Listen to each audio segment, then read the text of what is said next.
white ones are, if I had a favourite, maybe I'd say white were my favourite ones. Peace, purity, love, they come when I'm at my most open. I remember playing Elton John's Greatest Hits one afternoon on my mum's piano, and these lights came in, and for the first time ever they moved.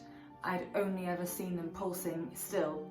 These lights were like just slowly hovering, and I just stopped in the middle of the song and stared like, wow, they're showing me the next level of what they could do. And there were a couple just pulsing around on the carpet, and I remember standing up, following one into the kitchen, then it would disappear, and I'd just stand there like, how, where, you know, how is this happening, where does it come from? I didn't think about God or anything of the world beyond this one, but these little lights made me realise that there was something, and I thought, is it the spirit world? My dad knew a friend, had a friend called Ray, who was a medium who'd done documentaries for Channel 5 and taught at the Findlay College in Stansted, which is where they do psychic science.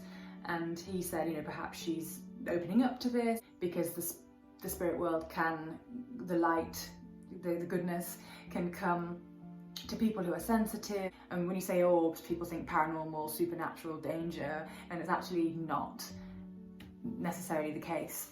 Of course there is darkness and there is that side, and I don't go anywhere near that and never have. I can't even watch Poirot without panicking. so there's absolutely no way you're going to get me engaging with anything other than the goodness.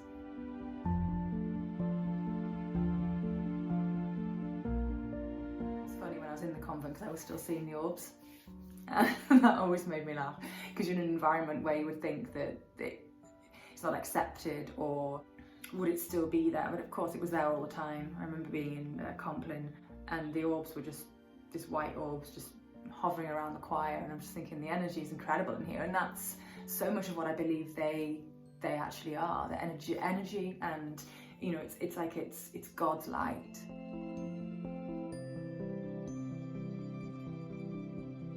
I believe now that the Holy Spirit can give us colour. People have these experiences in prayer where they see light and they see colour, and you know, there's the musical phenomenon when people play music in certain keys, they can see colour. You know, I think it's something that's around us more, and it's, if you tune into it, you'll realise it's probably happening all the time.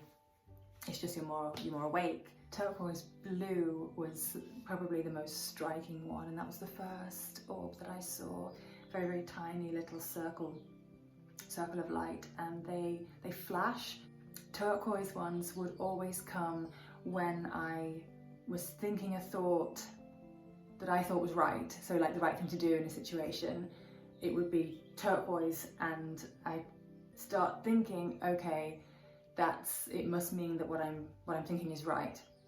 Black ones, that was more to do with danger. I remember I was on holiday in Holy Island.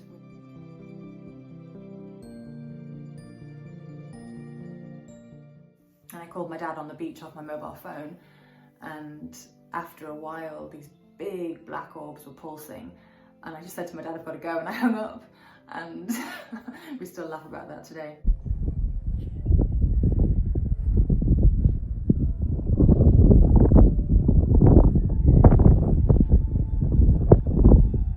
Because they were coming in to say, you know, radiation is dangerous, don't use the mobile phones too much. There's always this tremendous sense of protection from the lights.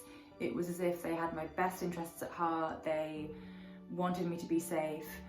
At home with our electrical products, there'd be the black lights would be around the cables, would be around the gas hob, you know, anything that was kind of, don't play with this, don't touch that. And even though I'm 15 and I know that, it was just the sense of reassurance. I have massive respect for the mind, body and spirit world.